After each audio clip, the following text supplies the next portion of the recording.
everything. And so when you contacted me about doing TCP, I said, really the story is our building project, because Yeah. this is all being driven by the building project. Right. Well, how old is this school?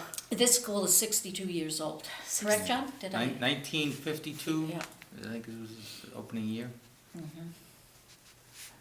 Would you say that this school has outlived its usefulness? I mean, if you had to get more years out of this, do you Well, feel like you I could? can say that this school does not provide the kind of facilities that a modern-day educational facility, makes available to support what education looks like. If you notice in this school, we have a plug there and a plug there. And when we talk the kinds of technology that goes on in schools these days, the energy, Yeah. those kinds of things become important to us.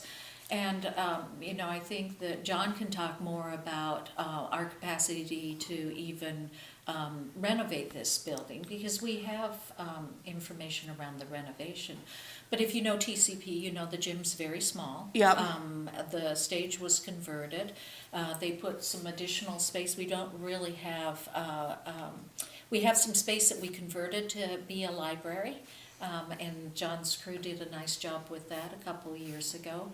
It used to serve as a learning center, so it was set up with lots of small rooms to do individual therapies around. So I can tell you that this school needs to have a lot of retrofitting to, address the kind of educational program that we deliver today. And in my mind, it doesn't even begin to have the capacity to serve a population, an older population, because of their needs, like a high school population or a middle school population. There's no science labs in this building. Okay. You were there when Dr. Berthume said, what about a school of innovation? What would it take to maybe modify this building so it could be a math science center or something like that? Right. And that would take some investment to be able to do that, for sure. What else, John, would you say?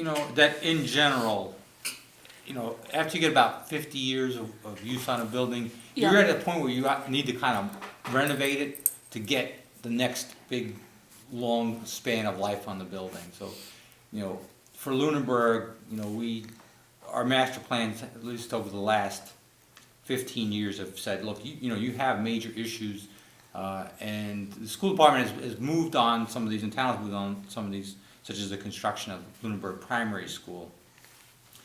So when we finished that project, we still really had 3 buildings that needed renovations that were all either in excess of 50 years, at 50 years, or were coming towards 50 years. So we had, 3 large buildings where almost, I'd say probably in excess of 200,000 square feet of building space between the 3 buildings. And they all needed kind of that next major investment of dollars in it to move them so that you get, 35, 40 years on them.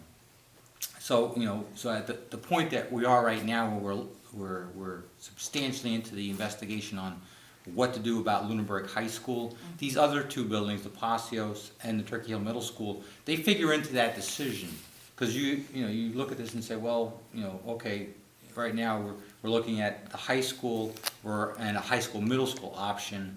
If you do one, say you do the middle school, high school, well, at least it obviously gives you space, extra space, and that was what happens here. Is that the Passios, if you build a middle school, high school, you wind up with more space than you need, but it's space in a building that needs a renovation.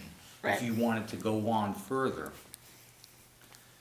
If you build just the high school, then we'll be in a position where this building will probably be needed because we won't have enough. We won't really build big enough, just a high school to be able to handle all the district's needs.